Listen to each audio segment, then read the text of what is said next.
ನಮ್ಮೆಲ್ಲರಿಗೂ ಗೊತ್ತಿರುವಂತೆ ಕಳೆದ 27 ದಿನದಲ್ಲಿ ನಾವು ಆರೋಗ್ಯ ಆವಿಷ್ಕಾರ ಅಂತ ಒಂದು ಯೋಜನೆ ನಮ್ಮ ಕಲ್ಯಾಣ ಕರ್ನಾಟಕ ಅಭಿವೃದ್ಧಿ ಮಂಡಳಿ ವತಿಯಿಂದ ನಾವು ಪ್ರಾರಂಭ ಮಾಡಿದ್ವಿ.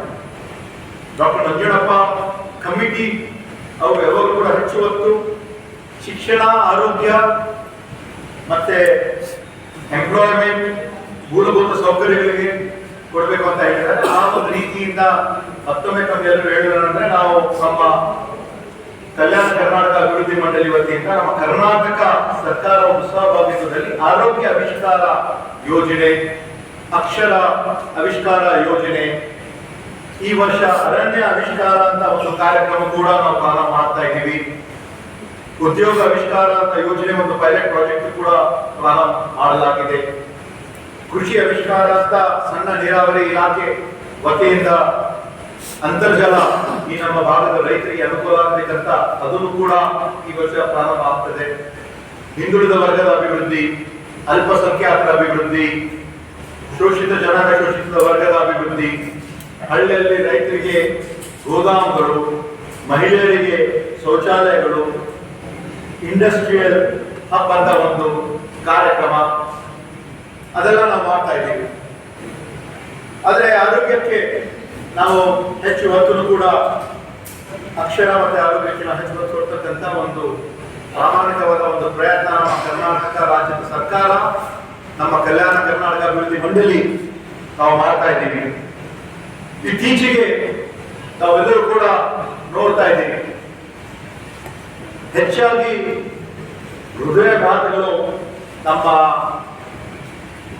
ದೇಶದಲ್ಲಿ, ನಮ್ಮ ಕರ್ನಾಟಕ ರಾಜ್ಯದಲ್ಲಿ ಆಗ್ತಾ ಇದೆ. ನಾವು ದಿನನಿತ್ಯ ಪೇಪರ್ ಓದುವಾಗ ಮಾಧ್ಯಮದಲ್ಲೂ ಕೂಡ ದೊಡ್ಡದಾಗಿ ಎಲ್ಲ ಕಡೆ ಪ್ರಸ್ತಾವನೆ ಆಗ್ತಾ ಇದೆ. ಒಂದು 25 ವರ್ಷದ ಕನ್ನಡಿಗ ಒಬ್ಬ ದುಬೈನಲ್ಲಿ ಹೃದಯಾಘಾತ ಆಗಿದ್ದ ನಾನು ಮೊನ್ನೆ ಓದ್ತಾ ಇದ್ದೆ.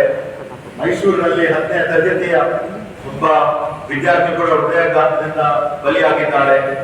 ಕೊಪ್ಪಳದಲ್ಲಿ 18 ವರ್ಷದ ಒಬ್ಬ ಯುವಕ, ಬೆಂಗಳೂರಿನಲ್ಲಿ ಕಾಮಾಕ್ಷಿಪಾದಲ್ಲಿ ಒಬ್ಬ PSI ಅವರು ಕೂಡ ಮೃತಪಟ್ಟಿದ್ದಾರೆ. ಕಳೆದ 2 ತಿಂಗಳಲ್ಲಿ ಹಾಸನದಲ್ಲಿ ನಡೆದಿರುವಂತಹ ಒಂದು ಘಟನೆ ಬಹುಶಃ ಟಿವಿ ಮಾಧ್ಯಮದಲ್ಲಿ ಯಾವಾಗಲೂ ಕೂಡ ದಿನನಿತ್ಯ ಬರ್ತಾ ಇದೆ.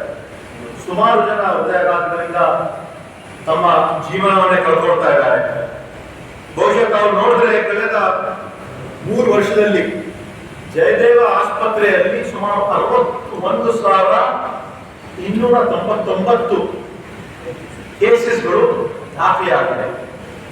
ಅದರಲ್ಲಿ ಸುಮಾರು 1,004 ಜನ ಹೃದಯಾಘಾತದಿಂದ ತಮ್ಮ ಜೀವನವನ್ನು ಕಳ್ಕೊಂಡಿದ್ದಾರೆ. ಅದರಲ್ಲಿ ಅಲ್ಲಿ ನಮ್ಗೆ ಸಿಕ್ಕಿರುವಂತಹ ಒಂದು ಮಾಹಿತಿ ಪ್ರಕಾರ 477 ಜನ 45 ವರ್ಷಕ್ಕಿಂತ ಕಡಿಮೆ ಆಗಿದ್ದಾರೆ. ಇದಂತೂ ಹೃದಯಾಘಾತ ಆಗ್ತಾ ಇರೋದೇ ನಮ್ಮ ಸದ್ಯಗಳ ಮೊದಲಿಂದ ಇದು ಆಗ್ತಾ ಬಂದಿದೆ. ಇವಾಗ ಇಲ್ಲಿ ಇರ್ತಕ್ಕಂಥ ಕೆಲವೊಂದು ಜೀವನ ಶೈಲಿಯಿಂದ ಹೆಚ್ಚಾಗಿರ್ಬಹುದು. ಇಲ್ಲಿ ಇರ್ತಕ್ಕಂಥ ಸ್ಟ್ರೆಸ್ ರಿಲೇಟೆಡ್ ಇರಬಹುದು, ಫುಡ್ ಹ್ಯಾಬಿಟ್ಸ್ ಇರಬಹುದು, ಲೈಫ್ ಸ್ಟೈಲ್ ಇರಬಹುದು, ಪೊಲ್ಯೂಷನ್ ಇರಬಹುದು, ಬ್ಲಡ್ ಪ್ರೆಷರ್ ಇರಬಹುದು, ಮೆಂಟಲ್ ಪ್ರೆಷರ್ ಇರಬಹುದು, ಒಬಿಸಿಟಿ ಇರಬಹುದು ಅಂತ ಬೇರೆ ಬೇರೆ ಕಾರಣಗಳು ಇರಬಹುದು. ಒಂದೇ ಕಾರಣ ಅಂತ ಬಹಳಷ್ಟು ನಾವು ಸೋಷಿಯಲ್ ಮೀಡಿಯಾದಲ್ಲಿ ಬೇರೆ ಮೀಡಿಯಾದಲ್ಲಿ ನೋಡ್ತೀವಿ. ಇದೇ ಕಾರಣ ಆಗಿರ್ಬಹುದು, ಬೇರೆ ಅದು ಏನು ನಿಜವಾಗ್ಲೂ ಇರ್ತಕ್ಕಂಥ ಒಂದು ಕಾರಣ ಅಂತ ನಮ್ಗೆ ಇಲ್ಲ. ಅದೇ ನಮ್ಮ ಸರ್ಕಾರ ಈ ಒಂದು ಜನರಿಗೆ ಅನುಕೂಲ ಆಗ್ಬೇಕಂತ ಮಾನ್ಯ ಮುಖ್ಯಮಂತ್ರಿಗಳು 2023-24ನೇ ಸಾಲಿನ ಒಂದು ಜುಲೈ ಮೊದಲನೇ ಒಂದು ಬಜೆಟ್ ಘೋಷಣೆಯಲ್ಲಿ ಆಯವ್ಯಯದಲ್ಲಿ ಸುಮಾರು ಕರ್ನಾಟಕ ರತ್ನ ಡಾಕ್ಟರ್ ಪುನೀತ್ ರಾಜ್ಕುಮಾರ್ ಸ್ಮರಣಾತ್ಮಕವಾಗಿ ಅವರು ಕೂಡ ಬಹಳ ಒಂದು ಒಳ್ಳೆ ಲೈಫ್ ಸ್ಟೈಲ್ ಇಟ್ಕೊಂಡು ಜೀವನ ಇದನ್ನು ಕೂಡ ಕೇವಲ 45 ವರ್ಷದಲ್ಲಿ ಅಂತ ಒಂದು ಕನ್ನಡ ರತ್ನವನ್ನು ನಾವು ಕಳ್ಕೊಂಡಿದ್ದೀವಿ. ಅವರ ಒಂದು ಹಠಾತ್ ಹೃದಯ ಸಂಬಂಧ ಸಾವುಗಳನ್ನು ತಡೆಯಲು ಆಟೋಮೇಟೆಡ್ ಎಕ್ಸ್ಟರ್ನಲ್ ಡಿಫಿಬ್ರಿಲೇಟರ್ಗಳನ್ನು ಜಿಲ್ಲಾ ಆಸ್ಪತ್ರೆ ಮತ್ತು ತಾಲೂಕು ಆಸ್ಪತ್ರೆಗಳಲ್ಲಿ ಅಳವಡಿಸಲು ಘೋಷಿಸಿದ ಅನ್ವಯ ದಿನಾಂಕ 13/10/2023ರಂದು ಆದೇಶ ಹೊರಡಿಸಿ ಡಿಫಿಬ್ರಿಲೇಟರ್ಸ್ ಅಳವಡಿಸಿ ಸ್ಟೆಮ್ಯಾಕ್ ಎಲಿವೇಟೆಡ್ ಮಯೋಕಾರ್ಡಿಯಲ್ ಇನ್ಫಾರ್ಕ್ಷನ್ ಕಾರ್ಯಕ್ರಮ ವಿಸ್ತರಣೆಗೆ ಒಟ್ಟು 6 ಕೋಟಿ ಅನುದಾನವನ್ನು ಒದಗಿಸುತ್ತಾರೆ. ತಮ್ಮೆಲ್ಲರೂ ಕೂಡ ಆಂಬ್ಯುಲೆನ್ಸ್ ಅಲ್ಲಿ cardiac monitor defibrillator, portable ventilator, AMBUBAT, emergency drugs ಇದೆಲ್ಲ ನಾವು ಇಟ್ಕೊಂಡಿದ್ದೀವಿ. ಅದರ ಜೊತೆಯಾಗಿ ಇವತ್ತು ಇಲ್ಲಿ ಇರ್ತಕ್ಕಂಥ ಇವಾಗ ಕಲಬುರಗಿಯಲ್ಲಿ ಸುಮಾರು ಅಳಂದು ಅಫ್ಜಲ್ಪುರ್ ಜೇವರ್ಗಿ ಸೇಡಂ ಚಿತ್ತಾಪುರ್ ಚಿಂಚೋಳಿ, ಬೀದರ್ ಜಿಲ್ಲೆಯಲ್ಲಿ ಬೀದರ್, ದಕ್ಷಿಣ ಹುಮ್ನಾಬಾದ್, ಭಾಲ್ಕಿ, ಬಸವ ಕಲ್ಯಾಣ, ಯಾದಗಿರಿ, ಶೋಲಾಪುರ್, ಶಾಪುರ್, ದೇವದುರ್ಗ, ಸಿಂದಗಿ, ಮತ್ತೆ ಕೊಪ್ಪಳಲ್ಲಿ ಯಲಬುರ್ಗಾ, ಕುಷ್ಟಗಿ, ಬೆಳ್ಳಾರಿಯಲ್ಲಿ ಬೆಳ್ಳಾರಿ ಮತ್ತೆ ವಿಜಯನಗರ, ಇದೆಲ್ಲ ಹಬ್ ಅಂಡ್ ಸ್ಪೋಕ್ ಮೆಥಡ್ ಒಂದು ಮಾಡೆಲ್ ಅಲ್ಲಿ ನಾವು ಮಾಡ್ತಕ್ಕಂಥ ಒಂದು ಪ್ರಯತ್ನ ಇದೆ. ಅದರಲ್ಲಿ ಸ್ಟೆಮಾಯ್ ಪ್ರತಿಯೊಂದು ಸ್ಟೆಮಾಯ್ ಎಕ್ವಿಪ್ಮೆಂಟ್ಸ್ ಅಲ್ಲಿ ಒಂದು 12 channel ECG, NIBP, SpO2, laptop, printer, mobile phone ಅಳವಡಿಸಿಕೊಂಡು ಜನರಿಗೆ ಅನುಕೂಲ ಆಗ್ತಕ್ಕಂಥ ಒಂದು ಪ್ರಯತ್ನ ಆಗ್ತಾ ಇದೆ. ಕಲಬುರಗಿಯಲ್ಲಿ ಸುಮಾರು 9 ಆಂಬ್ಯುಲೆನ್ಸ್ಗಳು, ಬೀದರಲ್ಲಿ 4, ಯಾದಗಿರಲ್ಲಿ 2, ರಾಯಚೂರಲ್ಲಿ 5, ಬಳ್ಳಾರಿಯಲ್ಲಿ 4, ಕೊಪ್ಪಳಲ್ಲಿ 5, ವಿಜಯನಗರದಲ್ಲಿ 3. ಮುಂದೆ ಬರ್ತಕ್ಕಂಥ ದಿನಗಳಲ್ಲಿ ನಾವು ಸರಿಯಾದ ರೀತಿಯಿಂದ ಇದನ್ನು ಎಕ್ವಿಪ್ ಮಾಡಿ ನಾವು ಕಳೆದ ವಿಷಯವನ್ನು ಮಾತಾಡ್ತಾ ಇದ್ದೀವಿ.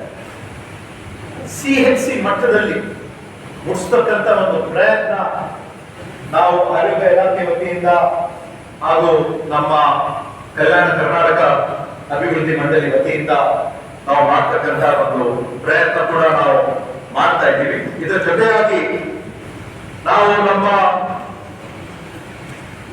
ಕಲ್ಯಾಣ ಕರ್ನಾಟಕ ಅಭಿವೃದ್ಧಿ ಮಂಡಳಿ ವತಿಯಿಂದ ಏನು ಆರೋಗ್ಯ ಆವಿಷ್ಕಾರ ಈ ಒಂದು ಕಾರ್ಯಕ್ರಮ ಪ್ರಾರಂಭ ಆಗಿದ್ದು ಅಡಿಗಲಾಗಿದ್ದು ಜೂನ್ 14ನೇ ತಾರೀಕಿಗೆ 2025ರಲ್ಲಿ ಯಾದಗಿರಿಯಲ್ಲಿ ಒಂದು ದೊಡ್ಡ ಪ್ರಮಾಣದ ಕಾರ್ಯಕ್ರಮ ಆಯಿತು. ಅಲ್ಲಿ ಇರ್ತಕ್ಕಂಥ ಬಹಳಷ್ಟು ಸುಮಾರು 2,000 ಕೋಟಿ ಅನುದಾನವನ್ನು ನಮ್ಮ ಕಲ್ಯಾಣ ಕರ್ನಾಟಕ ಅಭಿವೃದ್ಧಿ ಮಂಡಳಿ ವತಿಯಿಂದ ನಾವು ಮಾಡಿದ್ದೀವಿ. ಇಲ್ಲಿ ಇರ್ತಕ್ಕಂಥ ಕಳೆದ ವರ್ಷ ನಮ್ಮ ಸೆಪ್ಟೆಂಬರ್ 17ನೇ ತಾರೀಕಿಗೆ ನಡೆದಿರುವಂತಹ ಒಂದು ಸಚಿವ ಸಂಪುಟದಲ್ಲಿ ಸುಮಾರು 873 ಕೋಟಿ ಅನುದಾನ ಪ್ರಾಥಮಿಕ ಆರೋಗ್ಯ ಕೇಂದ್ರಗಳು, ಸಮುದಾಯ ಆರೋಗ್ಯ ಕೇಂದ್ರಗಳು, ಅರ್ಬನ್ PHC, ಅರ್ಬನ್ CHC, ತಾಯಿ ಮತ್ತು ಮಕ್ಕಳ ಆಸ್ಪತ್ರೆ, ತಾಲೂಕು ಮಟ್ಟದಲ್ಲಿ ಇರ್ತಕ್ಕಂಥ ಆಸ್ಪತ್ರೆ, ಜಿಲ್ಲಾ ಮಟ್ಟದಲ್ಲಿ ಇರ್ತಕ್ಕಂಥ ಆಸ್ಪತ್ರೆ, ಡಯಾಲಿಸಿಸ್ ಸೆಂಟರ್, ಆಂಬ್ಯುಲೆನ್ಸ್ ಸರ್ವಿಸ್, ಇದೆಲ್ಲವನ್ನು ಸೇರಿಸಿದ್ರೆ ಸುಮಾರು 800 ಈಗಾಗಲೇ 446 ಕೋಟಿ ವೆಚ್ಚದಲ್ಲಿ ಕೆಲಸವೂ ಕೂಡ ಪ್ರಾರಂಭ ಆಗಿದೆ. ಮೊನ್ನೆ ತಾನೇ ಇದೆಲ್ಲ ನಾವು ಹೇಳ್ತಾ ಕೆಲಸ ಆಗ್ತಾ ಇದೆ, ಟೆಂಡರ್ ಪ್ರೊಸೆಸ್ ನಡೀತಾ ಇದೆ. ಇದು 800 ಮತ್ತೆ ಅದಲ್ಲದೆ ಮಾನ್ಯ ಮುಖ್ಯಮಂತ್ರಿಯವರು, ಉಪಮುಖ್ಯಮಂತ್ರಿಯವರು, ನಮ್ಮ AICC ಅಧ್ಯಕ್ಷರು ಏಪ್ರಿಲ್ 16ನೇ ತಾರೀಕಿಗೆ ಬಂದು ಸುಮಾರು ಒಂದು MCH ಇಂದಿರಾ ಗಾಂಧಿ MCH ಆಸ್ಪತ್ರೆ 92 ಕೋಟಿ ವೆಚ್ಚದಲ್ಲಿ ಇರ್ತಕ್ಕಂಥ MCH ಆಸ್ಪತ್ರೆ, ಮಕ್ಕಳು ಮತ್ತೆ ತಾಯಿ ಆಸ್ಪತ್ರೆ ಸುಮಾರು 90 ಕೋಟಿ ವೆಚ್ಚದಲ್ಲಿರ್ತಕ್ಕಂಥ, ಸುಮಾರು ಕ್ಯಾನ್ಸರ್ ಆಸ್ಪತ್ರೆ 75 ಕೋಟಿ ವೆಚ್ಚದಲ್ಲಿರ್ತಕ್ಕಂಥ ಕ್ಯಾನ್ಸರ್ ಆಸ್ಪತ್ರೆಗಳು, ಇದೆಲ್ಲವನ್ನು ಕೂಡ ಅಡಿಗಲ್ಲನ್ನು ಕೂಡ ಏಪ್ರಿಲ್ 16ನೇ ತಾರೀಕಿಗೆ ನಮ್ಮ ಸರ್ಕಾರವನ್ನು ಮಾಡಿದೆ. ಅದರ ಜೊತೆಯಾಗಿ 2025-26ರಲ್ಲೂ ಕೂಡ ಈ ವರ್ಷ ನಮ್ಮ ಸರ್ಕಾರ ವತಿಯಿಂದ ಕಲಬುರಗಿ ಮಕ್ಕಳ ಆರೋಗ್ಯ ಘಟಕ ಇಂದಿರಾ ಗಾಂಧಿ ಆಸ್ಪತ್ರೆಗೆ 40 ಕೋಟಿ ಈ ವರ್ಷವೂ ಕೂಡ ನಾವು ಅನುದಾನವನ್ನು ಇಟ್ಟಿದ್ದೇವೆ. ಹಾಗೂ ಬೀದರ್ ಸರ್ಕಾರಿ ವೈದ್ಯಕೀಯ ಕಾಲೇಜ್ ಆಸ್ಪತ್ರೆಯಲ್ಲಿ ಕ್ಯಾನ್ಸರ್ ಮತ್ತೆ ವಿಭಾಗಕ್ಕೆ ಸುಮಾರು 50 ಕೋಟಿ ಅದನ್ನು ಕೂಡ ನಾವು ಇಟ್ಟಿದ್ದೀವಿ. ಕಲಬುರಗಿ ವೈದ್ಯಕೀಯ ಕಾಲೇಜಿಗೆ ಎಂಡೋಕ್ರಾಲಜಿ ಕಲಬುರಗಿಯಲ್ಲಿ ಪ್ರಾರಂಭ ಮಾಡ್ತಾ ಇದೆ 50 ಕೋಟಿ ವೆಚ್ಚದಲ್ಲಿ. ಅದು ನಮ್ಮ ಕಲ್ಯಾಣ ಕರ್ನಾಟಕ ಅಭಿವೃದ್ಧಿ ಮಂಡಳಿ ವತಿಯಿಂದ 18 ಕೋಟಿ ನಾವು ನೀಡ್ತಾ ಇದ್ದೀವಿ. ನಿಮ್ಯಾನ್ಸ್ ಮಾದರಿಯ ಒಂದು ಸಂಸ್ಥೆ, ಇದನ್ನು ಕೂಡ ಸುಮಾರು 100 ಕೋಟಿ ವೆಚ್ಚದಲ್ಲಿ ನಾವು ತಗೊಳ್ತಾ ಇದ್ದೀವಿ. 1/3 ಅಮೌಂಟ್ ನಮ್ಮ ಕಲ್ಯಾಣ ಕರ್ನಾಟಕ ಅಭಿವೃದ್ಧಿ ಮಂಡಳಿ ವತಿಯಿಂದ 34 ಕೋಟಿ, ಕೊಪ್ಪಳ ವೈದ್ಯಕೀಯ ವಿಜ್ಞಾನ ಸಂಸ್ಥೆಯಲ್ಲಿ ಸುಮಾರು 100 ಕೋಟಿ, ಅದಕ್ಕೂ ಕೂಡ ಒತ್ತಡ ಅಮೌಂಟ್ 34 ಕೋಟಿ ನಮ್ಮ ಕಲ್ಯಾಣ ಕರ್ನಾಟಕ ಅಭಿವೃದ್ಧಿ ಮಂಡಳಿ ವತಿಯಿಂದ ನಾವು ಇಡ್ತಾ ಇದ್ದೀವಿ.